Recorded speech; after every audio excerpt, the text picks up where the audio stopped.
Alléluia. Est-ce que vous savez quel est le verset qui est au milieu de la Bible? C'est le psaume combien? 118. C'est ce que tout le monde croit. Souvent, c'est ce qu'on croit. On croit souvent que le psaume 118 est le psaume qui est au milieu de la Bible. Que en fait, c'est probablement au milieu de la Bible, mais les deux versets qui sont au milieu de la Bible, c'est le psaume 103. Si vous prenez le nombre total de versets, après ça dépend des traductions, parce que tout le monde, les traductions n'ont pas forcément le même nombre, mais si vous prenez certaines traductions et vous prenez le nombre de versets total, vous arrivez à 31 102 versets dans la Bible. D'accord? Ça ne change pas vos vies de savoir qu'il y a 31 102 versets dans la Bible. Mais vous prenez la moitié, donc ça veut dire 15 531, 15 532, et vous arrivez au psaume 103, les versets 1 et 2. Et c'est ce que j'aimerais qu'on parle ce matin de cette réalité-là. Psaume 103, est-ce que vous avez trouvé vos Bibles? Si vous n'avez pas vos Bibles, j'aimerais vous encourager à aller voir la personne à la librairie si vous n'en avez pas, pour qu'il vous en offre une. Si vous en avez une qui traîne à la maison, ne la laissez pas traîner, prenez-la avec vous. D'accord? On a besoin de lire nos Bibles de manière régulière. L'année prochaine, on a un projet avec l'Église. J'en profite pendant que vous cherchez le psaume 103. C'est que chaque jour, on lise ensemble un chapitre de la Bible. Tous les jours, le même chapitre, les uns et les autres, qu'on puisse partager ensemble. Parce que je crois qu'il y a trop de monde qui ne lisent pas leur Bible de manière journalière. Trop de monde qui lisent leur Bible en piochant ce qu'ils ont envie de lire. D'accord? Ce qui est bon quand on est nouveau chrétien, tu ouvres ta Bible, tu dis « Ah, qu'est-ce que Dieu veut me dire aujourd'hui ?» Puis tu dis « Ah non, peut-être qu'il n'a pas envie de me dire ça, il veut probablement me dire autre chose, etc. » D'accord? Mais c'est comme si vos enfants vous disent « J'ai envie d'aller au McDo tous les jours. » D'accord? Vous choisissez votre menu. Quand vous lisez ce que vous voulez dans la Bible, c'est vous qui choisissez votre menu. Quand vous lisez à la suite, c'est Dieu qui choisit votre menu. Et vous êtes sûr d'avoir un menu qui est équilibré. Vous avez trouvé le psaume 103?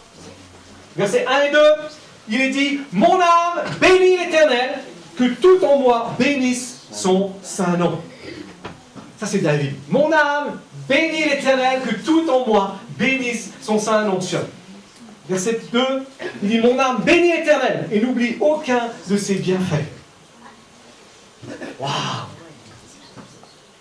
Mon âme bénit l'Éternel. Je vais parler de reconnaissance ce matin. Je vais parler de louange ce matin. Je crois que si c'est au milieu de la Bible, c'est que la louange est une partie essentielle de nos vies. On vient de le vivre. Et je ne sais pas comment vous êtes arrivés au culte, mais ce matin, moi je suis arrivé au culte plein de courbatures. Parce que hier, j'ai fait des choses que je n'ai pas l'habitude de faire. J'ai fait de la peinture toute la journée. Je disais à Johnny, je n'aime pas faire la peinture. J'aime voir le résultat après, mais je n'aime pas faire la peinture. Avec un petit fond de mal de tête, parce que il y a une odeur qui traînait là-dedans. On était 10 personnes à faire la peinture dans la même pièce. Bon, la pièce fait 200 mètres carrés quand même. Donc une odeur de peinture qui traînait là-dedans, sans parler des odeurs de colle que Johnny était en train de faire pour coller ces trucs. Mais je suis arrivé, pas en grande forme. Mais quand on a commencé à louer le Seigneur, il y a quelque chose qui a changé. D'accord? Il y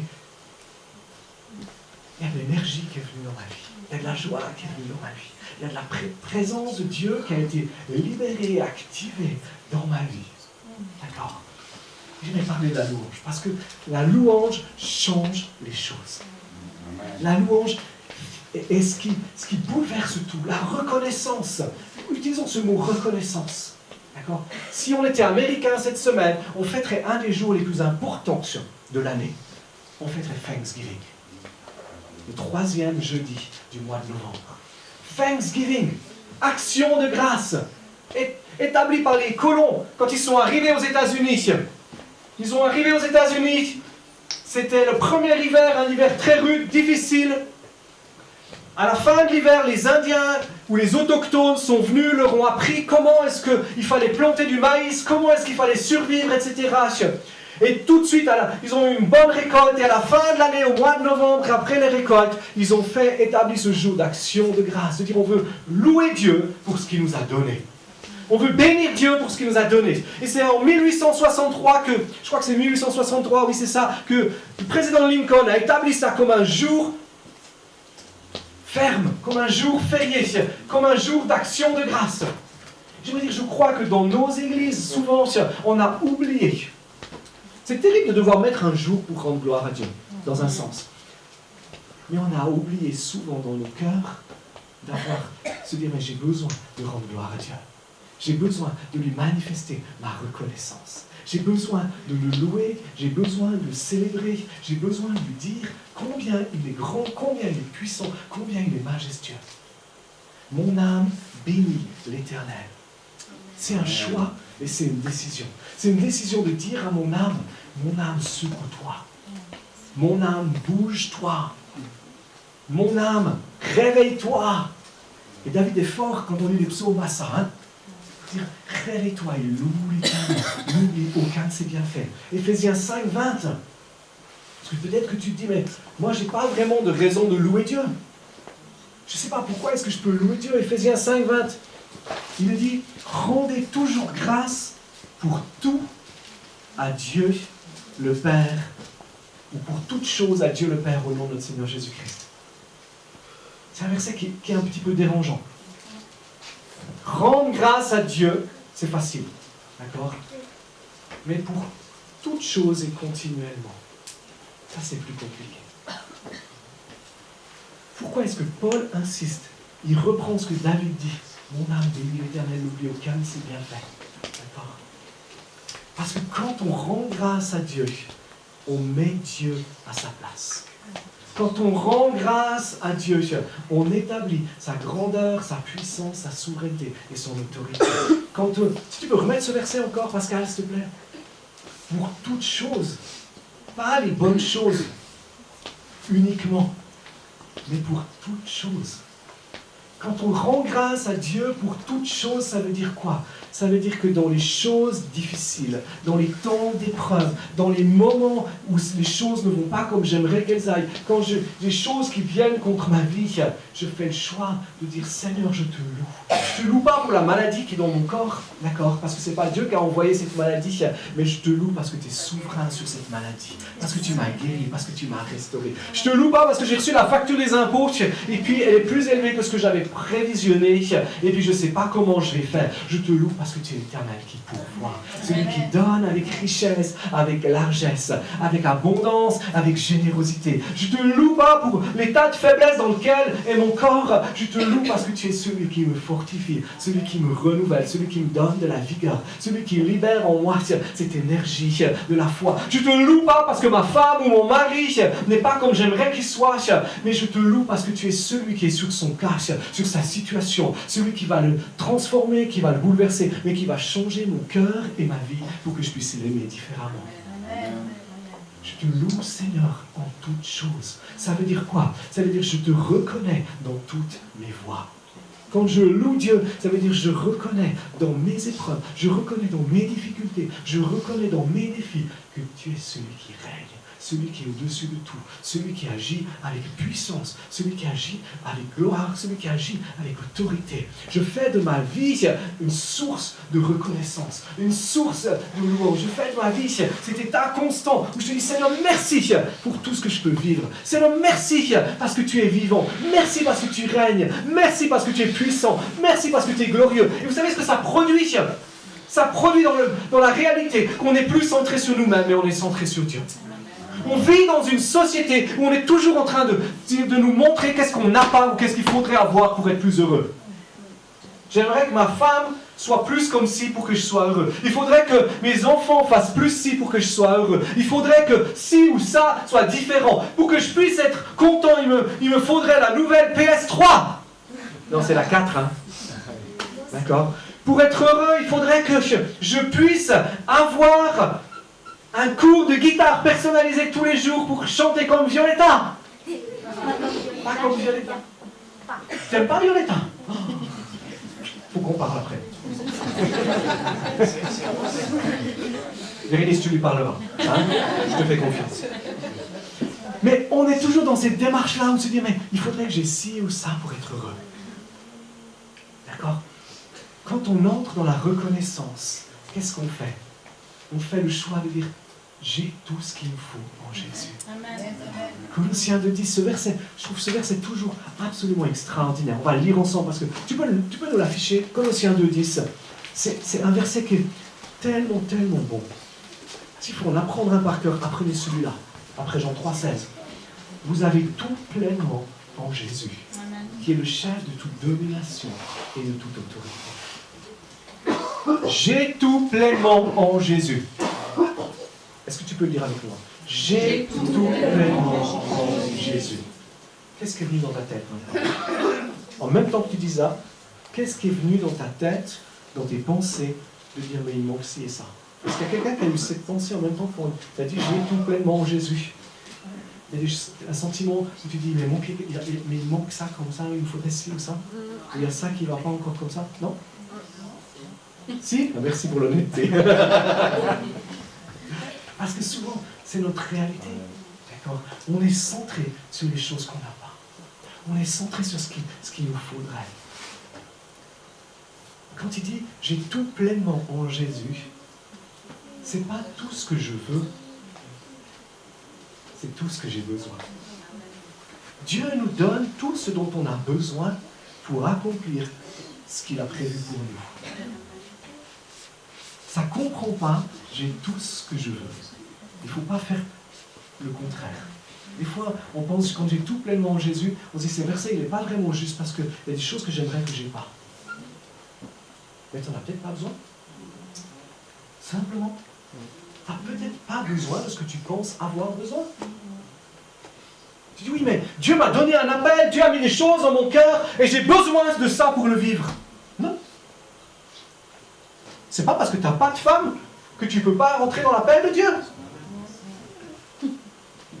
C'est pas parce que tu n'as pas le don de je sais pas quoi, ou les finances. Ah, les finances, ça c'est souvent le gros truc, moi j'aime ça. Souvent je dis, si j'avais un peu plus d'argent, je pourrais faire ce que Dieu me demande de faire. Non, ça ne marche pas comme ça. J'ai tout pleinement. Ce que Dieu me demande de faire, il me donne ce dont j'ai besoin. Je l'ai déjà. Ça a déjà été acquis. Et la Bible regorge d'exemples d'hommes et de femmes qui ont fait le choix de dire « j'ai tout pleinement en lui ». J'aime Marc 12, 43, cette veuve qui vient et qui met... je pense que Jésus, ce jour-là, il était assis, comme toi, et il regardait ce que les gens mettaient dans le panier d'offrande. Et quand les gens passaient, d'accord, il regardait, il voyait les gens qui sortaient leurs billets comme ça, puis Jésus... pas trop qu'on les voie, et puis il regardait, puis il disait ok. Puis il regardait, Jésus l'observait comme ça. Qu'est-ce qu'il met? Qu'est-ce qu'elle met dans l'offrande? Hein? Et j'aime cette femme. Elle n'a pas fait comme moi, elle a regardé ce qu'elle avait, puis elle a dit quel est le plus petit? C'était 10. Là, s'il n'y a pas 5, je ne l'ai pas vu en tout cas. Hein? Et puis je mets mon surplus. Elle a fait le choix de dire je donne tout. C'est un acte de reconnaissance qu'elle a fait. Quand elle a tout donné à Jésus, elle a fait un acte de reconnaissance. Reconnaître. Et cette reconnaissance, c'est dire, mais je te donne tout. Tu es le maître de tout. Ce petit garçon, dans l'évangile de Jean, dans la multiplication des pains, Jésus donne une mission à ses disciples. Jésus dit à ses disciples, hé les gars, en fait c'est les disciples qui viennent à Jésus et disent, on a un problème, il y a trop de monde, ça fait 3 jours que tu es là, ils n'ont pas mangé, il faut vraiment que tu les renvoies parce que sinon on va avoir des soucis. Puis Jésus regarde ses disciples, puis il leur dit, mais vous-même, vous donnez-leur vous-même à manger. D'accord? Jésus donne une mission à ses disciples de la même manière qu'il t'a peut-être donné une mission. Et tu t'es dit, mais il me manque ça. Et les disciples ont commencé à discuter ensemble, ils se sont dit, mais il me manque de l'argent. Ils ont été voir Judas, parce que c'est lui qui tenait la bourse. Ils lui ont dit, Judas, combien est-ce que tu as? Judas a sorti la bourse, ils ont dit, largement pas assez les gars. Et puis les disciples, ils ont commencé à réfléchir. Ils se sont dit, il nous manque ci, il nous manque ça, pour pouvoir nourrir cette foule. Donc ils sont retournés vers Jésus, ils ont fait l'analyse de la situation, comme John sait bien faire. Ils sont allés vers Jésus, ils ont dit, ok, Jésus, ton idée, elle était géniale, qu'on donne à manger, d'accord? Mais j'ai fait le tour de la situation, et puis on n'a ni assez d'argent, les magasins sont trop loin, d'accord? Et puis en plus, ça ne va pas faire, quoi. Le problème au plus, le stock du magasin sera de toute façon pas assez grand, quoi. Donc, il faut que tu les renvoies. Un petit garçon. C'est bon. Il est pas sûr, mon petit garçon. Un petit garçon, j'en ai un autre là. Il regarde dans sa poche, et puis il dit, mais moi, j'ai 2 pains et 3 poissons. Hein? 5 pains et 2 poissons, c'est bien, tu suis Benoît. T'es à ton affaire. On voit que tu es doué. Et il fait le choix de dire, moi j'ai ça. Peut-être que ça peut aider. Peut-être que vous pourriez l'utiliser. Moi je suis convaincu que les disciples avaient quelque chose à manger avec eux. La Bible ne nous le dit pas. Mais je suis convaincu qu'ils avaient aussi quelques provisions avec eux. Qu'ils ne voyageaient pas sans avoir quelques provisions. Mais ils n'ont pas eu cette attitude de reconnaissance, de dire, mais Jésus, je te donne ce que j'ai, et puis peut-être que tu pourrais faire quelque chose avec ça. Il a fallu ce petit garçon, la simplicité, la foi de ce petit garçon, de dire, mais je vais faire un acte de reconnaissance. Et puis je vais le donner. Je vais donner ce que j'ai. C'est intéressant de voir dans la Bible, chaque fois qu'on a ces exemples-là, pas chaque fois, mais souvent, c'est des gens atypiques, des veuves, des enfants, des gens qui n'ont presque rien, qui ont cette cœur de reconnaissance, de dire, Seigneur, ce que j'ai, je te donne. Et à ce moment-là, qu'est-ce que Dieu fait?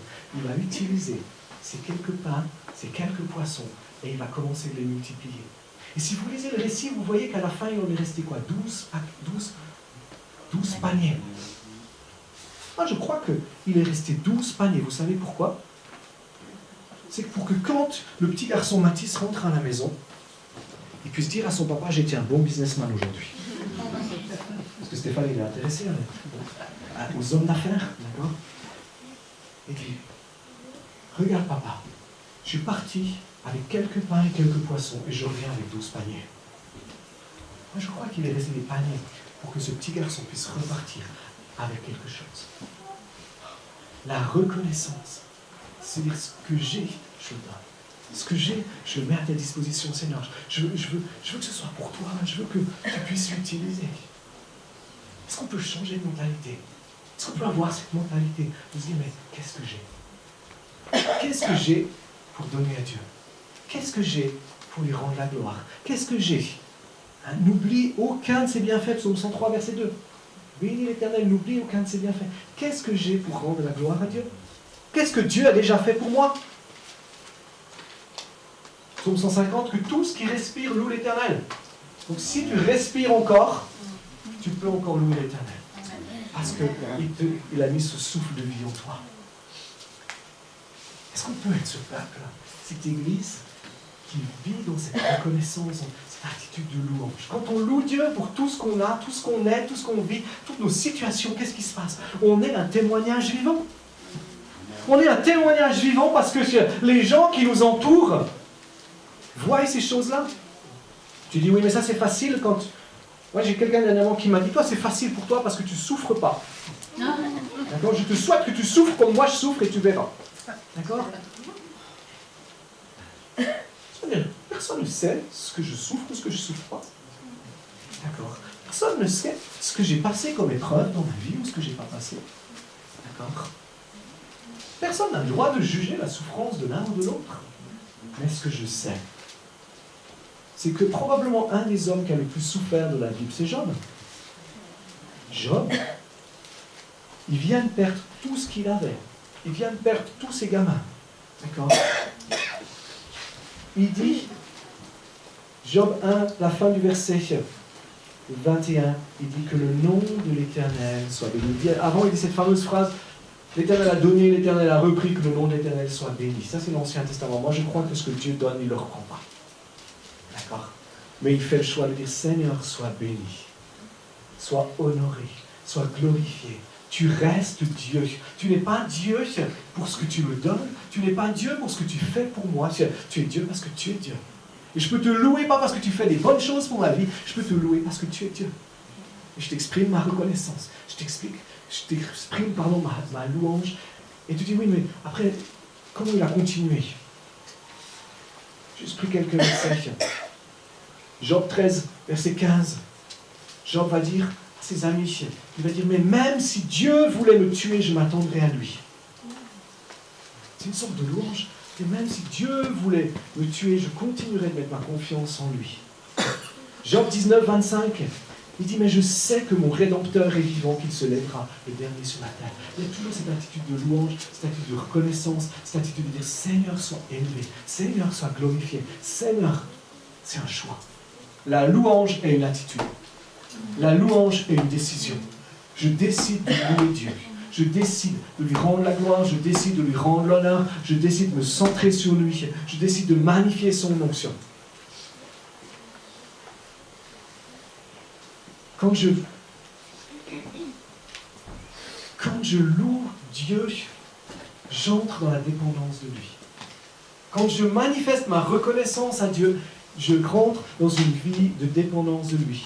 Je dis, Seigneur, parce que je te loue, parce que tu es mon Dieu, je dépends à 100% de toi. Je ne dépends pas de ce qui m'entoure. Et si on veut être honnête, beaucoup de chrétiens dépendent de ce qui les entoure. Dépendent de leurs circonstances de vie, dépendent de leur compte bancaire, dépendent de l'attitude de leurs conjoints ou de leurs enfants, dépendent de leurs conditions de travail, dépendent de leur état de santé, dépendent de bla bli blou bla, au lieu de dire je dépends de Dieu. Et quand j'entre dans la reconnaissance, je fais le choix de dire Seigneur, je dépends de toi seulement, et quel que soit ce qui m'arrive, je veux te louer et t'adorer parce que je dépends de toi. Amen. Et ça c'est tellement bon. C'est faire le choix, parce que je dépends de lui quand je le loue. Seigneur, mon âme bénit l'Éternel. N'oublie aucun de ses bienfaits. Ça veut dire quoi? Ça veut dire que ma vie t'appartient. Tu es mon Seigneur, tu es mon Dieu. J'ai été crucifié avec toi. Si je vis, c'est pour toi seul, c'est pour te louer. C'est ce qu'on a chanté. J'ai été fait pour te louer. Et quand il est dit j'ai été fait pour te louer, ça ne veut pas dire qu'on va passer notre temps avec la harpe à louer Dieu et à le célébrer. Ça veut dire que j'ai été fait pour louer Dieu. Ça veut dire que ma vie est une louange constante dans mes actions, dans mes paroles. Ça veut dire que ce que je vis aujourd'hui, ça loue Dieu. Ce que je travaille, ma manière de travailler, loue Dieu. Ma manière de réussir à l'école, ça loue Dieu. Parce que j'ai du succès, parce que je donne de mon meilleur, parce que je donne tout ce que je suis. Ma manière de traiter les gens qui m'entourent, loue Dieu. Oh, pardon. Ma manière de traiter les gens, loue Dieu parce que je les traite avec honneur.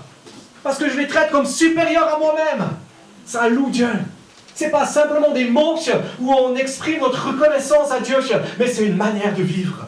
Cette manière de dire je dépends de toi à 100%. Je vis pour toi à 100%. Ça nous libère de l'inquiétude. Je veux dire, les gens qui s'inquiètent pour leurs finances, c'est la preuve que tu n'as pas donné tes finances à Dieu. Si ça lui appartient, tu n'as pas besoin de t'en inquiéter. Et on peut le louer, le célébrer, lui dire Seigneur, merci parce que tu es bon et tu es fidèle. Amen. Alléluia, moi j'aime ça. La culture de la louange est une culture et de la reconnaissance est une culture biblique. Est-ce qu'on peut tourner ensemble nos Bibles dans Deutéronome? Il y a un passage là-dedans, un passage tellement extraordinaire. Deutéronome, on va prendre au verset chapitre 12. Deutéronome 12.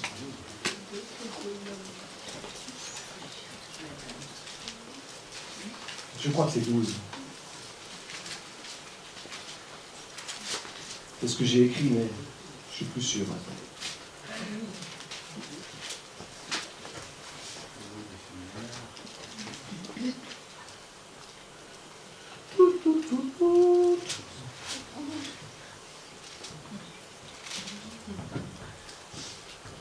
Si, Deutéronome 12.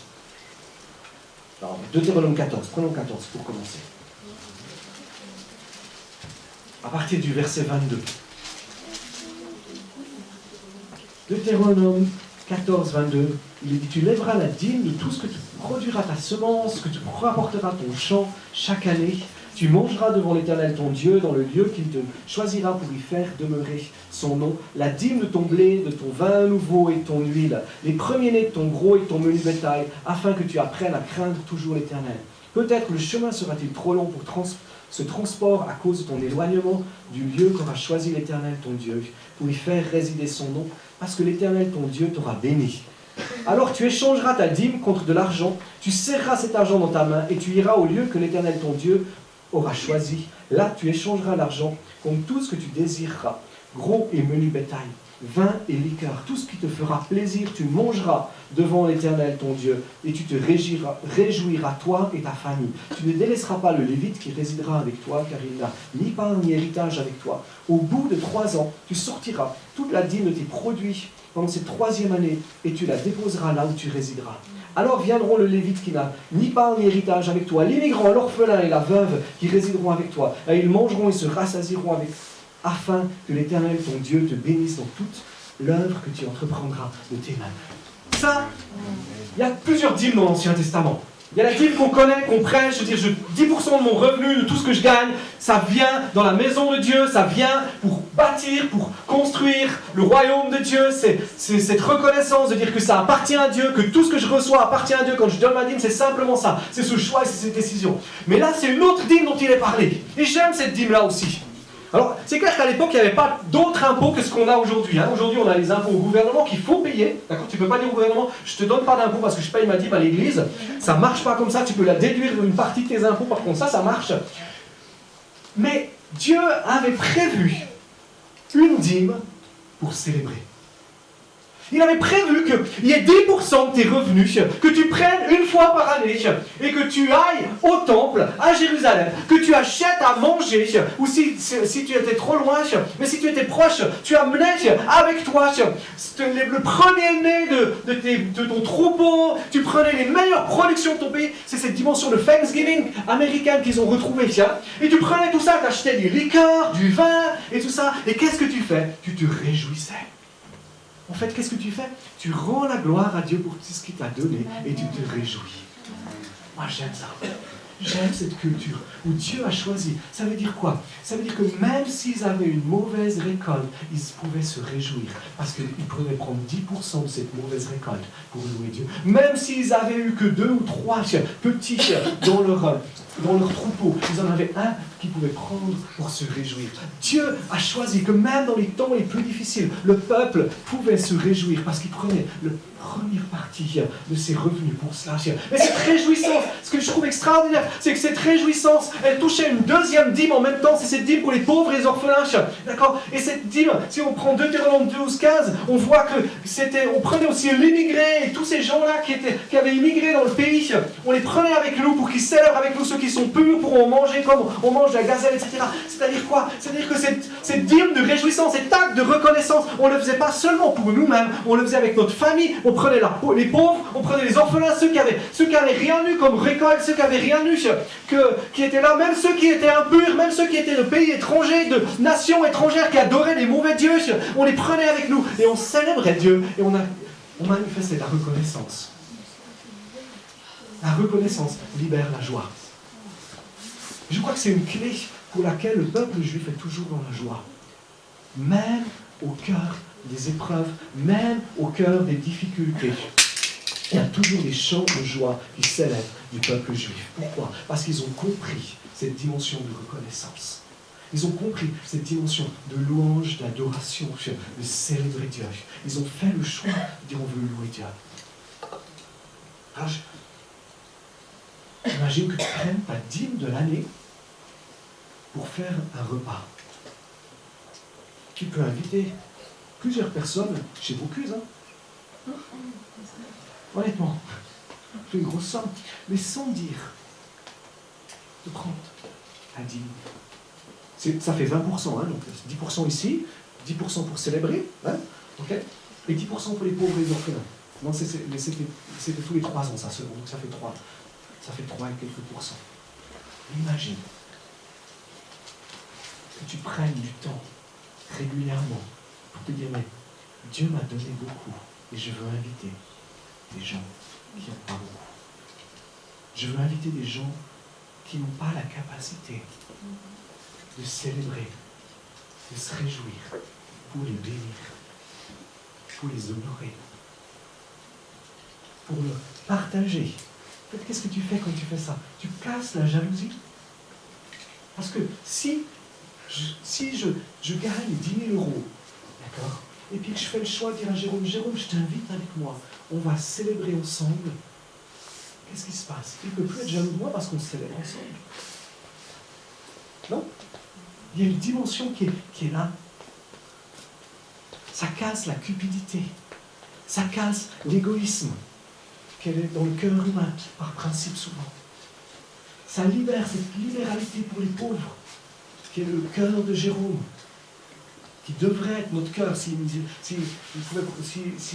je dirais qu'il n'est pas pris la parole des personnes, tout le monde. D'accord? Mais cette dimension, mais cette reconnaissance, elle nous appelle à bénir aussi autour de nous, à libérer, à communiquer.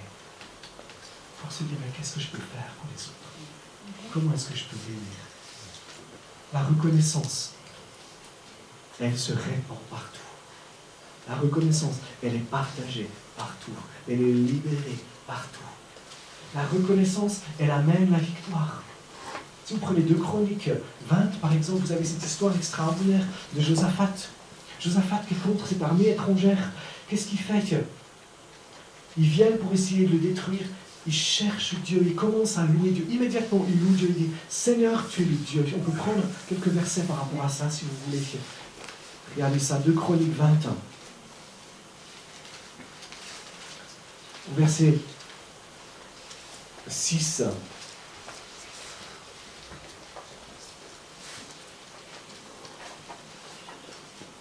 Au verset 7, il dit « N'est-ce pas toi, notre Dieu, qui a dépossédé les habitants de ce pays devant ton peuple d'Israël, qu'il a donné pour toujours à la descendance d'Abraham ?» Et il continue et il célèbre Dieu, il honore Dieu, il rappelle qui est Dieu, il se centre sur lui. D'accord? Ils sont toujours dans cette situation de guerre, situation difficile, situation d'épreuve, situation où ils peuvent tout perdre en quelques instants.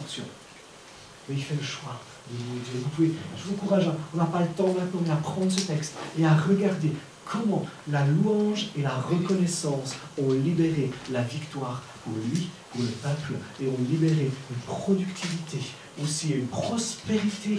Moi, je crois que la reconnaissance libère la prospérité. Je crois que la reconnaissance, quand on la vit comme ça, si vous prenez la fin de ce passage qu'on a lu tout à l'heure dans Deutéronome 14, il est dit, parce que tu donnes aux pauvres, parce que tu donnes aux orphelins, il y a une prospérité qui vient. Pourquoi? Pour que tu continues de le faire, simplement. Continue de bénir, continue d'être dans cette dimension-là. C'était peut-être un petit peu fouillé tout ce que j'ai dit. C'était pas forcément poser les éléments les uns après les autres, mais est-ce qu'on peut être un peuple de reconnaissance? Est-ce que quand ton frère ou ta sœur de l'église commence à se plaindre parce qu'il n'a pas ci ou pas ça, tu peux lui dire, c'est ce qu'on va faire, on va louer Dieu ensemble. D'accord? Voici. Jérôme, je prends un autre temps, je vais dire, si Philippe vient, et puis qu'il me dit, Luc, tu sais quoi, il y a ci, il y a ça qui ne va pas, etc. Et puis que je lui dis, mais allez Philippe, on loue Dieu ensemble. D'accord? Je suis sûr, comme il est encore chrétien, il ne va pas me coller une claque, d'accord? Mais son être intérieur va avoir envie de le faire. Plus maintenant, parce qu'il a compris que quand on loue Dieu, il y a un changement qui se passe. Mais est-ce qu'on peut, quand nos frères et nos sœurs viennent se plaindre, lui dire, est-ce qu'on peut louer Dieu ensemble d'abord? Puis après, je t'écoute. Une fois que vous avez loué Dieu ensemble, je suis sûr que la discussion sera différente. Je suis sûr qu'il y aura quelque chose qui aura changé dans le dialogue, dans toutes ces choses-là. Est-ce qu'on peut prendre un instant pour fixer nos yeux sur Jésus? Et regardez, mon âme bénit l'Éternel et n'oublie aucun de ses bienfaits. Qu'est-ce que Dieu t'a donné comme bienfait dans ces 7 derniers jours? Et dis pas rien du tout parce que c'est un mensonge. Le fait que tu respires toujours, c'est déjà un bienfait.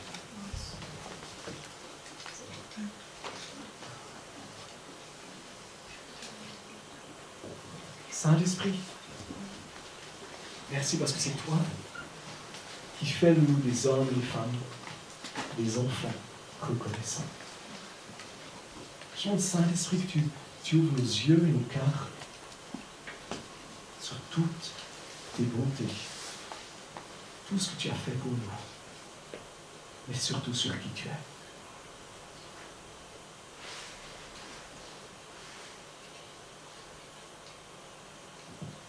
le choix. Fais le choix. Tout à l'heure, on a chanté « Je me lève ». Fais le choix de changer ton regard.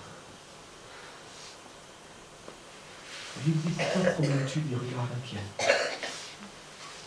Fais le choix d'arrêter de promener tes regards sur les choses et les défis que tu peux avoir devant toi. Tu les connais, tu sais comment ils sont, il n'y a pas de souci. Maintenant, fais le choix de commencer à centrer tes yeux sur Jésus et à le louer pour qui il est. À le louer pour sa fidélité. Quand tu as une situation qui est difficile, le Saint-Esprit veut rappeler dans ton cœur quelque chose qu'il a déjà fait dans le passé pour toi, que tu as comme oublié.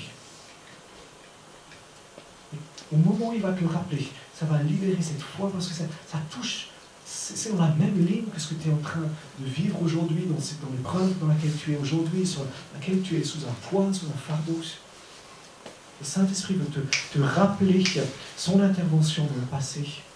C'est vraiment quelque chose de spécifique qui veut rappeler dans ton cœur et qui va libérer la joie et la reconnaissance pour ce qu'il a déjà fait et qui va libérer à ce moment-là, ça va libérer dans ton cœur la foi. Il ne va pas le faire la même chose, il ne va pas agir de la même manière qu'il a fait avant, mais ça va libérer la foi que Dieu va agir, simplement.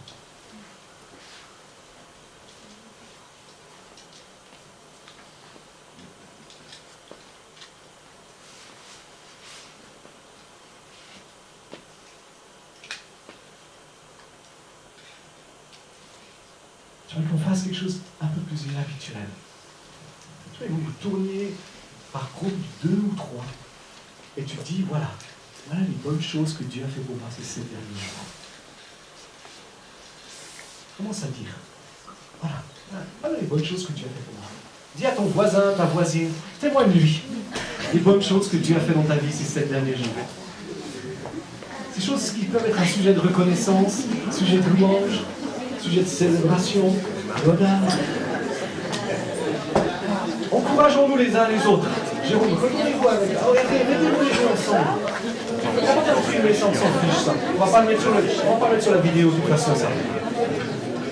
Mets-toi avec Nathalie, raconte-lui ces bonnes choses que tu as faites pour toi.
Vous avez déjà fini?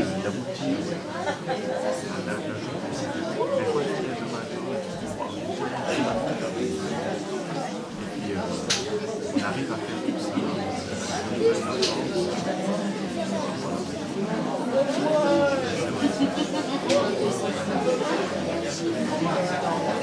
Ok. Vous savez ce qui est beau?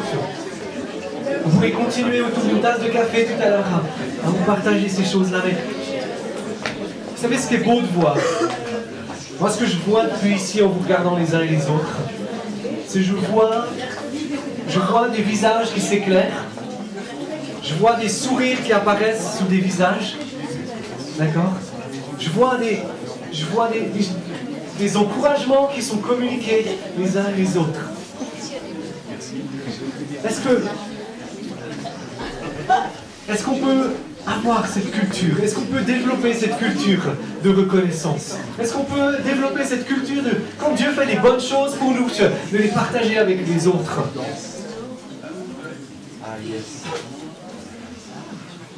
C'est dire oui. Et c'est pas toujours facile. Mais c'est tellement enrichissant. C'est pas toujours facile. J'aimerais juste vous donner un témoignage d'une bonté de Dieu qui est là que Dieu a fait pour nous. On a reçu une voiture, on n'avait pas besoin de voiture. Vraiment, on n'a pas besoin de voiture spécialement. On a reçu une voiture. Et quand j'ai dit à un garagiste qui est passé par là que j'avais reçu cette voiture, etc., il m'a dit « Ouh, mais ça c'est une voiture » et il me dit le prix que je pourrais éventuellement la vendre. Donc il faut que j'expertise, voir si c'est vraiment vrai, parce qu'il ne l'a pas vu. Mais c'est plus que ce que je pensais. Et je partage ça avec un de mes meilleurs amis qui est pasteur, et puis j'ai dit, c'est pas quoi, j'ai reçu une bagnole, et je pourrais la vendre pour tant. Et cet ami me dit, mais... Puis moi dans ma tête, je me suis dit, je vais pouvoir partir en vacances en famille, je vais pouvoir faire des trucs. Puis mon ami me dit, mais tu pourrais les donner. Puis je me suis dit, attends, on m'a donné à moi, c'est pas pour que je redonne à moi. Et puis après, ça a travaillé mon cœur. Puis je me suis dit, oui, il y a sûrement quelque chose qui est là. Je vais pas, probablement pas tout donner, il faut que je partage avec ma femme, d'accord? Et ma fille qui va faire la conduite accompagnée, donc il faut que je lui achète une petite voiture parce que je veux pas qu'elle touche les 2 voitures qu'on a aujourd'hui parce que je tiens mes voitures. C'est pas que j'ai pas confiance en ma fille, mais c'est qu'il y en a une qui est une voiture automatique et puis elle peut pas faire la conduite accompagnée sur l'automatique. Et l'autre, on a envie de la garder sans trop de... Bon, ma femme se charge de quelques bosses de temps en temps, mais... Non, c'est pas vrai. Mais elle est un peu longue pour apprendre à conduire, donc on va lui trouver un tout petit truc. Mais ça m'a... Dans mon cœur, au début, initialement, je me suis dit, mais mince, c'est à moi qu'on a donné, puis il me dit de redonner, quoi. Pourquoi? Parce que, initialement, on n'a pas toujours ce cœur à donner et à répondre non, même si on est généreux. Et c'est quelque chose, une attitude qu'on doit développer dans nos cœurs et dans nos vies. Et quand il m'a dit ça, j'ai réalisé que j'avais encore du travail à faire. Je pensais être quelqu'un d'assez généreux, mais je pense qu'il y a encore du travail qui doit être fait. Est-ce qu'on peut se lever, est-ce qu'on peut simplement rendre gloire à Dieu? Vous allez partager des choses, mais est-ce que vous pouvez dire merci à Jésus pour toutes ces choses-là?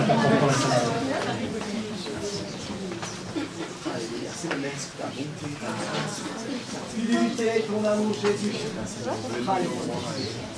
Merci pour ce que tu as fait pour nous, Seigneur.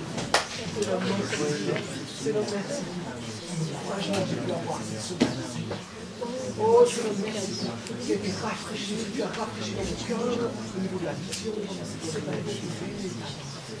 Merci pour ces nouvelles relations, ces amis que tu m'as donné cette semaine.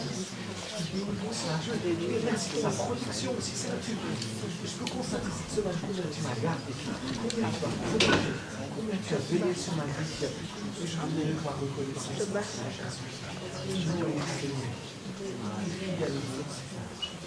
Amen. Merci Seigneur, tu es fidèle. Il est fidèle. Amen.